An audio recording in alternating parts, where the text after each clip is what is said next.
Assalamualaikum warahmatullahi wabarakatuh. Nama saya Robi Cahaya Mukti dari kelas Teknik Informatika 6B dari Ars University akan mempresentasikan UAS mata kuliah komputasi paralel.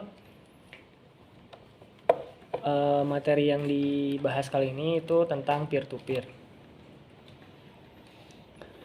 Peer-to-peer adalah suatu jaringan yang mana setiap komputer akan saling terkoneksi dengan jaringan tertentu, baik itu komputer server maupun komputer klien. Setiap komputer akan mempunyai kedudukan yang sama dan juga berbentuk tanpa kehadiran kontrol pusat dari satu server yang sudah terdedikasi khusus.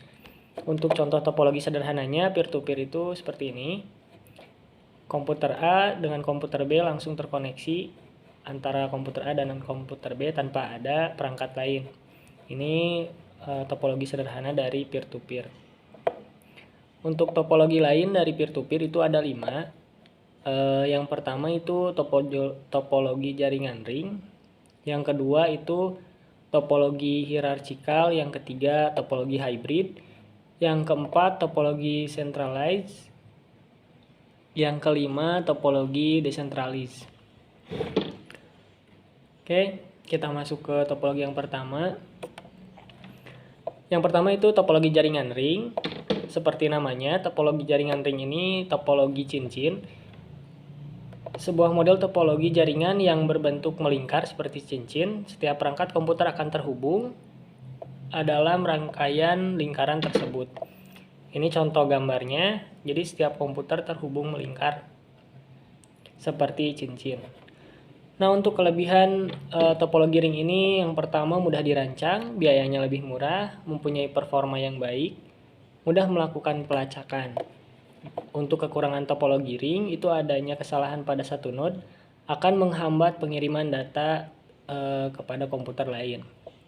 Prosesnya lebih kaku karena jika pengiriman data itu dari sebelah kanan yang saya arahkan ini kursor, terus mau ke seberangnya itu harus mengelilingi dulu komputer yang lain, itu node yang lain. Pengiriman data tergantung dari jumlah titik, seperti itu. Untuk topologi jaringan yang kedua itu ada hierarchikal. Topologi jaringan hierarchikal ini adalah sebuah topologi jaringan yang mempunyai susunan jaringan yang bisa dibilang hampir sama dengan pohon yang bercabang. Topologi ini juga sebenarnya versi luas dari topologi star. Untuk kelebihan topologi jaringan hierarchikal, topologi jaringan hierarchikal dalam implementasinya lebih mudah di manajemen karena adanya pusat node dalam tingkatan masing-masing. Yang kedua, dapat dijangkau jarak yang lebih jauh dengan adanya sifat repeater sebagai penguat sinyal yang dimiliki hub. Kekurangan topologi jaringan hierarchikal, yang pertama, jika ada node yang rusak, maka node yang berada di level di bawahnya akan terganggu. Yang kedua, harus memikirkan secara matang dan mendesainnya karena membutuhkan banyak kabel untuk menerapkannya. Seperti itu. Sering terjadi juga collision atau tabrakan ya, tabrakan pengiriman data topologi hierarchikal kalau kurang matang desainnya. Selanjutnya itu ada topologi jaringan hybrid. Topologi jaringan hybrid ini bisa diartikan sebagai topologi baru ya pada sebuah jaringan komputer yang tercipta dari gabungan dua atau lebih komputer jaringan yang berbeda jenis. Dikarenakan merupakan gabungan dari antara topologi dan desain topologi hybrid menjadi terlihat lebih rumit dan tidak menunjukkan ciri khas tertentu. Untuk contohnya seperti ini. Jadi ini udah pakai hub device-nya. Jadi di bawah hubnya itu udah ada komputer-komputer. Jadi nggak langsung komputer ke komputer seperti itu. Kelebihan topologi jaringan hybrid yang pertama, penggunaan dapat disesuaikan dengan lingkungan yang Anda gunakan karena lebih fleksibel dibandingkan model lainnya. Yang kedua, jika salah satu node mengalami gangguan, tidak akan mempengaruhi kinerja jaringan secara keseluruhan karena setiap pengelompokan komputer itu udah ada hubnya gitu, jadi jalurnya udah terpisah setiap komputer. Yang ketiga, meskipun lalu lintas data pada jaringan berbeda-beda, tapi tetap dapat beroperasi dengan lebih baik. Yang keempat, kecepatan transfer data cenderung stabil yang disebabkan oleh penggabungan kelebihan dari topologi jaringan jenis lainnya sehingga kekurangannya bisa diminimalisir. Yang kelima, pengembangannya cenderung mudah tanpa perlu merubah topologi yang sudah ada. Yang keenam, bisa dipakai untuk menggabungkan topologi jaringan jenis apa saja yang diinginkan. Untuk kekurangan topologi hybrid, jaringan hybrid memerlukan biaya yang cukup mahal karena kabel yang dibutuhkan cukup banyak. Pengelolaan tergolong rumitnya topologi, terus proses instalasi dan konfigurasi perlu bersabar dan teliti saat menggunakan topologi ini agar berhasil saat menciptakan topologi hybrid ini.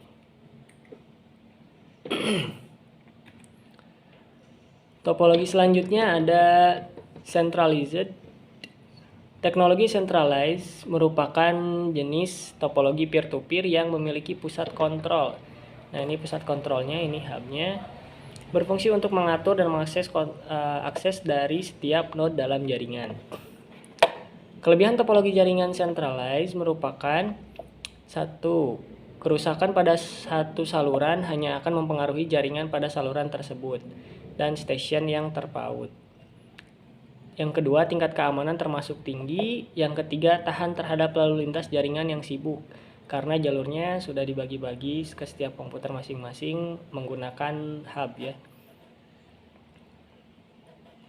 Yang keempat, penambahan dan pengurangan stasiun dapat dilakukan dengan mudah. Yang kelima, akses kontrol terpusat. Yang keenam, kemudahan deteksi dan isolasi kesalahan atau kerusakan pengelolaan jaringan. Yang ketujuh, paling fleksibel karena ini dari data dari komputer 1 bisa ngirim ke komputer 2 atau ke komputer 3 tanpa harus melewati komputer yang lain. Kekurangan topologi jaringan centralized, yang pertama itu jika node tengah mengalami kerusakan, maka seluruh rangkaian akan berhenti, kecuali komputernya yang rusak itu tidak akan mempengaruhi transfer data, kecuali data yang akan ditransfer itu ke komputer yang rusak tersebut. Yang kedua, boros dalam pemakaian kabel. Yang ketiga, hub jadi elemen kritis karena kontrol pusat.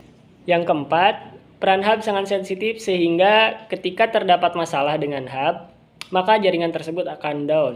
Yang kelima, jaringan tergantung pada terminal pusat. Jika menggunakan switch dan lalu lintas data padat, dapat menyebabkan jaringan lambat. Yang ketujuh, jaringan lebih mahal daripada bus atau ring. Topologi yang terakhir itu ada topologi jaringan decentralized. Jaringan decentralized merupakan jenis topologi peer-to-peer yang tidak memiliki pusat kontrol. Setiap node dalam jaringan memiliki peran yang sama dalam melakukan tugasnya, sehingga memungkinkan adanya keseimbangan beban pada jaringan. Keuntungan dari jenis topologi ini adalah sangat mudah dikembangkan, dapat diandalkan, dan tahan terhadap serangan DOS. Keuntungan topologi jaringan terdesentralisasi ini memiliki ketahanan yang lebih besar.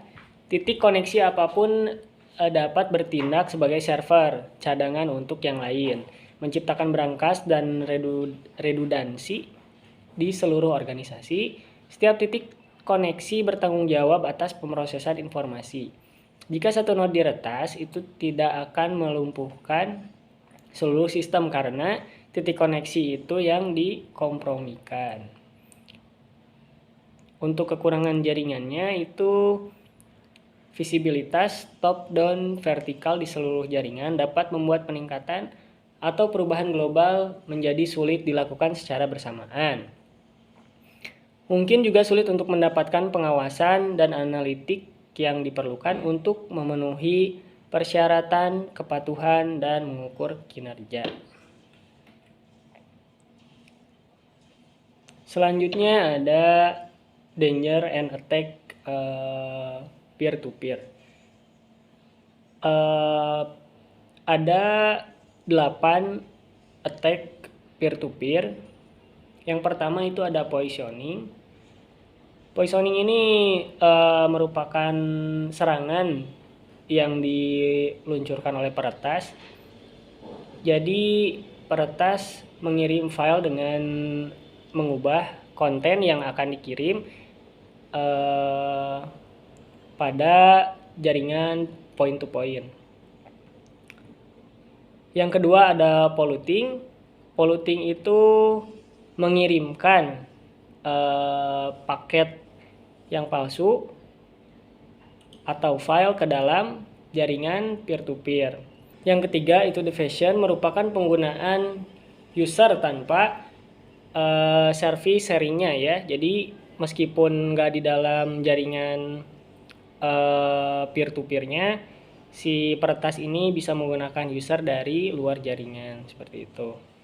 Yang keempat ada insert of virus, itu mengirimkan virus ke jaringan tersebut, di mana user yang menggunakan jaringan peer-to-peer itu membuka file tersebut, maka akan mempengaruhi terhadap jaringan peer-to-peernya. Yang kelima ada malware. Malware ini mengirimkan file berupa spyware, di mana jika file itu dibuka akan memperoleh data-data yang akan dikirim oleh pengirim, seperti itu. Denial of service. Denial of service ini mengirimkan ping palsu ya, supaya traffic network itu menjadi down. Alhasil setiap user akan mengalami penurunan kinerja pengiriman data dari komputer satu ke komputer yang lain. Untuk yang ketujuh, filtering, itu tidak mengizinkan user untuk mengirim file pada peer-to-peer. Seperti itu. Untuk yang spam yang ke-8, itu mengirim informasi yang tidak dikirim oleh pengirim, namun peretas mengirim melalui jaringan peer-to-peernya. Seperti itu.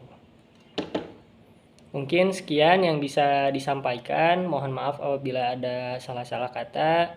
Terima kasih. Wassalamualaikum warahmatullahi wabarakatuh.